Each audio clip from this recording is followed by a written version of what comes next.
Dia 1º de fevereiro. Santo Inácio de Antioquia. 116, ou 107, ou 108. Santo Inácio de Antioquia, natural da Síria, é uma das figuras mais empolgantes e simpáticas do tempo apostólico. Discípulo dos apóstolos, era Santo Inácio o primeiro sucessor de São Pedro na sede episcopal de Antioquia, que naquele tempo chamada Rainha do Oriente, era, depois de Roma, a cidade mais importante do Velho Mundo. São muito poucas as datas que a história nos transmitiu sobre a vida deste santo. Escritores antiquíssimos reconhecem em Santo Inácio aquele menino que o Divino Mestre apresentou aos apóstolos. Quando estes entre si disputavam sobre a primazia do céu, ele lhes disse: aquele que se humilhar como este menino será no reino dos céus maior. Mateus capítulo 18, versículo 4. Certo é que Santo Inácio foi contemporâneo dos apóstolos. Não só os conheceu, mas como a seus mestres. Tinha-lhes grande veneração. Há uma opinião bastante fundamentada que diz ter sido Santo Inácio companheiro e discípulo de São João Evangelista.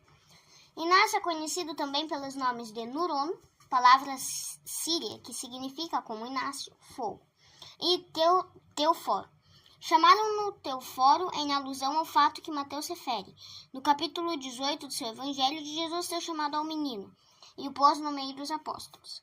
A vida de Santo Inácio, em particular, a gestão da Igreja de Antioquia, coincidiu com a perseguição religiosa decretada pelo imperador Trajano. Com Trajano, 98-117, subiu ao trono o protótipo do espírito romano, com sua face luminosa e tenebrosa, o espírito de sabedoria e mesquinhez, o espírito prático e superficial, o espírito defensor do direito e da justiça, e ao mesmo tempo tirânico e de dureza implacável. Trajano, soldado por excelência e habilíssimo administrador, era inimigo figadal de toda espécie de associação e seleção partidária, exigindo de todos sujeição incondicional às tradições e determinações governamentais. Natural era, pois, que não pudesse viver em boa paz com a religião dos cristãos. Se, porém, a perseguia, esta perseguição não era violenta e impetuosa, como de outros imperadores, seus antecessores e sucessores, mas era mais calculada e persistente que as deles. As seguintes palavras dirigidas a Plínio, legado imperial de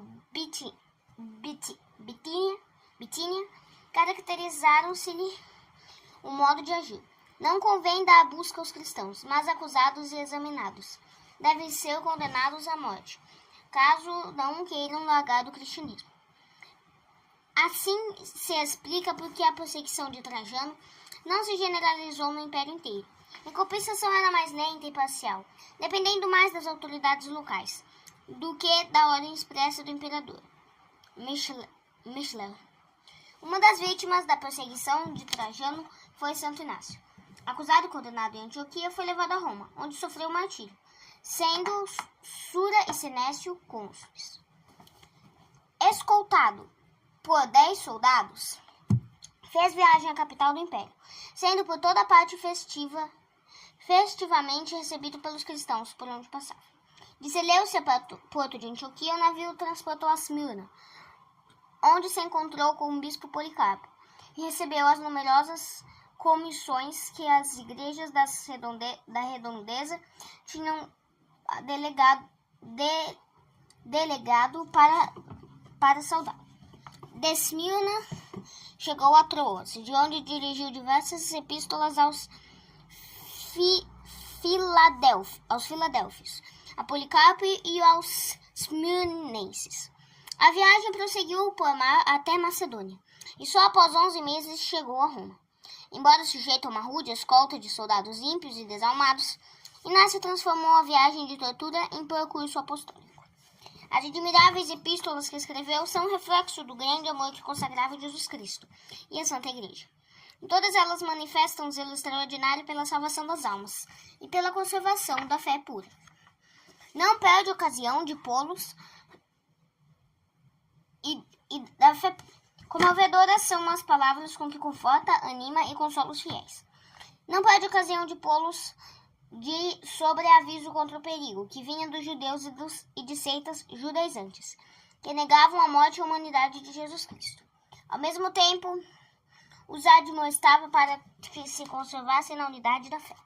Todos devem honrar os diáconos como a Jesus Cristo, e respeitar o bispo como a imagem do Pai, e acatar os presbíteros, que são o Senado de Deus e o Colégio dos Apóstolos. Sem esta autoridade não há igreja. Em outro lugar escreve: onde está o bispo, lá esteja o povo, como a igreja onde está Cristo. Na sua grandiosa epístola aos Romanos escreve: como fruto das minhas orações, considero a graça de poder ver as vossas faces. Alcancei mais do que pedi. Como prisioneiro de Cristo, tenho esperança de poder saudar-vos, se Deus me der a graça de como tal perseverar até o fim. O começo foi bom. Permita a Deus que nada me impeça de receber a herança que me é reservada. Tenho medo da vossa caridade. Ocasião mais propícia de unir-me a Deus nunca terei, e obra mais meritória não podereis fazer, senão a de abster-vos completamente de qualquer intervenção. Se nada empreenderdes, darei testemunho de Deus. Deixai-me sacrificar. Eis aí o altar, digo às igrejas, que quero morrer por Deus, se não o impedirdes. Conjuro-vos que me poupeis de uma caridade importuna. Deixai-me tomar o alimento das feras. Deixai-me tornar o alimento das feras, para ser unido a Deus. Sou trigo de Deus, pronto para ser triturado pelos dentes das feras, para que possa ser pão imaculado de sacrifício por Cristo. Tratai bem das feras, para que, sendo elas minha sepultura, nada deixem do meu corpo, e a ninguém fique oneroso o meu enterro. Verdadeiro discípulo de Cristo sou, quando o mundo não mais me vê. Estou me exercitando no combate com as feras, que estão à minha espera. Que me recebam benignamente. Até as provocarei, para que me dilacerem sem demora e não me tratem como a outros, e que não se atrevem a tocar. Perdoai-me, pois sei o que mais me convém. Agora sim começa a ser discípulo verdadeiro de Jesus Cristo. Nada, nem seres visíveis nem invisíveis me impedirão de gozar em Jesus Cristo. Venha sobre mim o que for, como sejam fogo, cruz e feras, mutilação dos membros, esquartejamento do corpo, toda sorte de tormentos dos maus espíritos, contanto que fique unido a Cristo.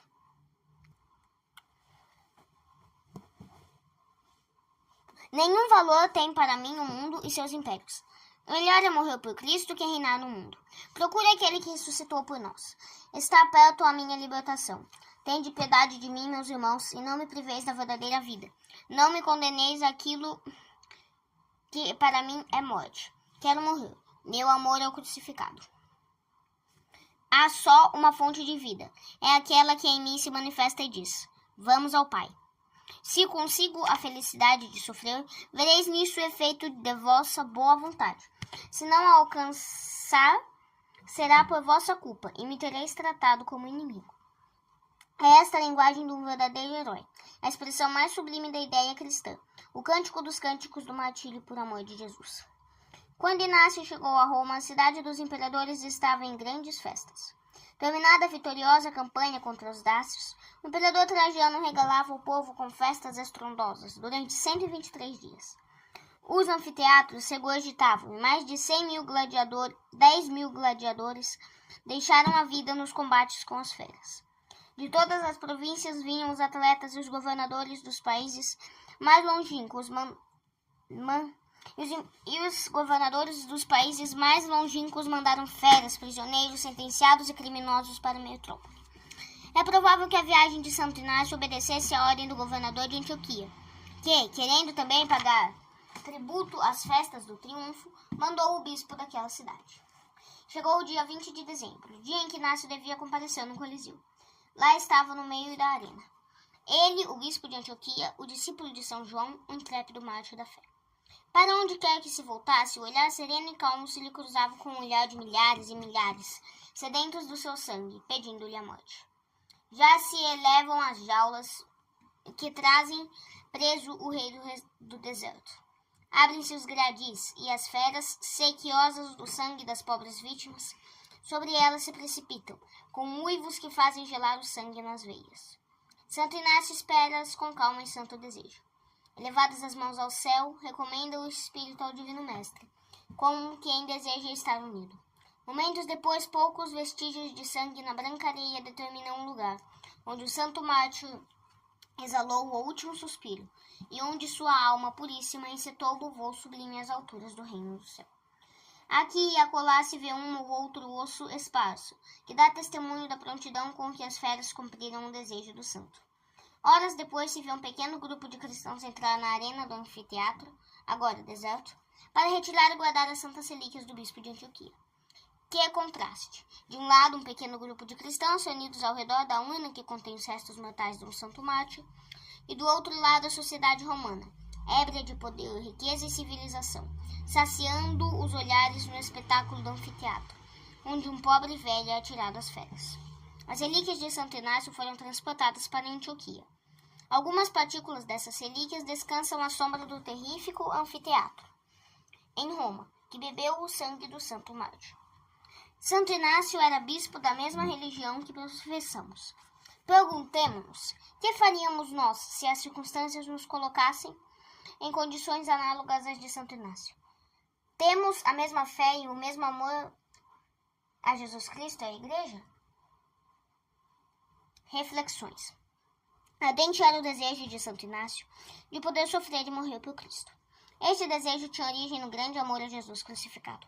Muitas vezes os discípulos ouviram-no dizer: meu amor ao crucificado. Para em verdade poderes dizer que o crucificado é teu amor, necessário é que o anteponhas ao século e aos seus prazeres. Enquanto o mundo te atraiu mais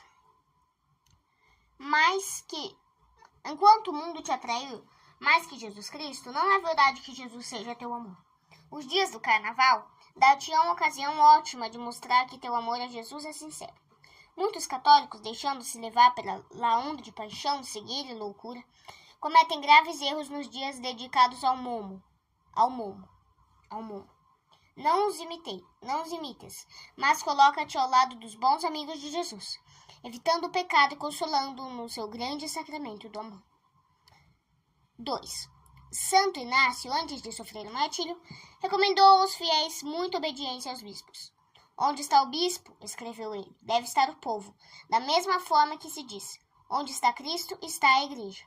Eu, estando entre vós bradava em alta voz, para que todos me ouvissem, e dizia: conservai-vos em união com bispos, sacerdotes e diáconos. Era o Espírito de Deus que falava pela minha boca. Nada façais sem o vosso bispo. Os bispos, segundo a doutrina de São Paulo, Atos dos Apóstolos, capítulo 20, versículo 28, são escolhidos pelo Espírito Santo.